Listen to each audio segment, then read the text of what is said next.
Welcome back to the Hampton Road Show. Cheryl Tan joins us now with What's Your Problem? The topic of food allergies has been in plenty of headlines recently with the death of a Richmond first grader from an allergic reaction to peanuts. Well, lawmakers in Virginia are working to push through legislation that would make EpiPens, the medicine used to treat anaphylactic shock, available in all schools.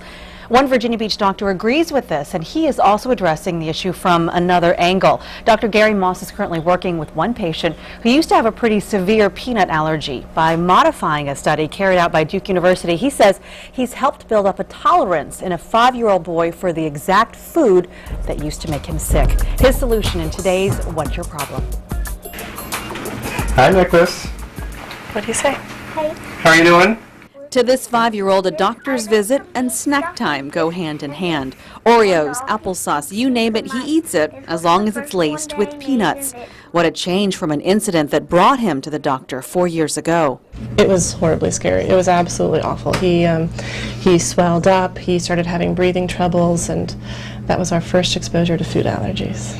At 13 months old, Nicholas spent the night in the hospital after an allergic reaction. I had made biscuits that were manufactured on shared equipment with nuts. And before having a food allergy, I had no idea what that statement meant. That really meant there was enough peanut protein in that product to send a reactive reaction. From an unexpected reaction to another, designed to make one happen. That's 6 milligrams right there.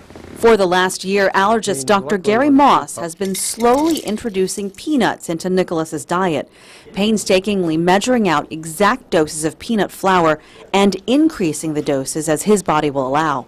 So you're kind of putting your own touches to a study being done somewhere else. Right. But at the same time, the results mean that a kid who couldn't have peanuts at all maybe can enjoy it, which means their family can too. Right. That study done at Duke University showed success in helping children with allergies tolerate some peanuts, but researchers point out it is not a cure, and studies are continuing. We were a little nervous, of course, the first day, not knowing how sensitive he truly was. While it is an experimental desensitization procedure, it was worth the effort for an anxious Komen family.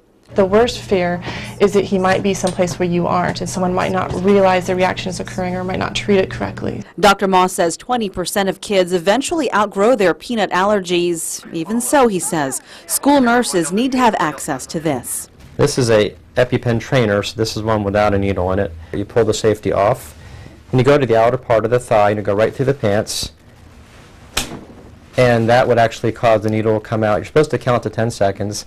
And when you pull it out, the newer one actually, it slides over the needle, so you don't actually have to even worry about sticking anybody accidentally with the needle because no needle is ever exposed. At the beginning of the school year, every school should have them. And the Food Allergy and Anaphylaxis Network and the Virginia State Legislature is now trying to push through a rapid bill to provide them for schools. No matter what, one mom and her son are breathing a little easier these days. Because of Dr. Moss and Dr. Moss's colleagues here and their proactiveness, Nicholas actually is no longer considered peanut allergic. He needs to have peanuts on a regular basis in his diet so his allergy doesn't come back. And so part of that, he eats between about 4 and 5 whole peanuts every single day. If I asked you, I said, Nicholas, do you have a peanut allergy? What would you say to me? No. This is, again, one case, should not be tried at home. It is still in the testing phase, and Dr. Moss tells me he won't treat the most severe cases. Those will be referred to Duke. And you may have some questions right now about peanut allergies.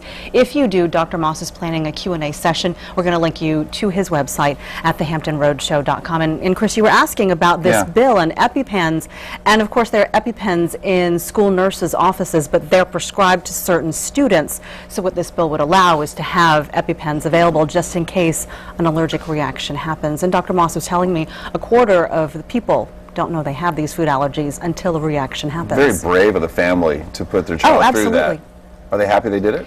They are because they feel like if there's some sort of inadvertent peanut butter or whatever lying around the table, it won't affect him. And he did have a bad reaction several years ago. Oh, we're glad it's working out for him. Yeah. Great job, Cheryl. Thanks.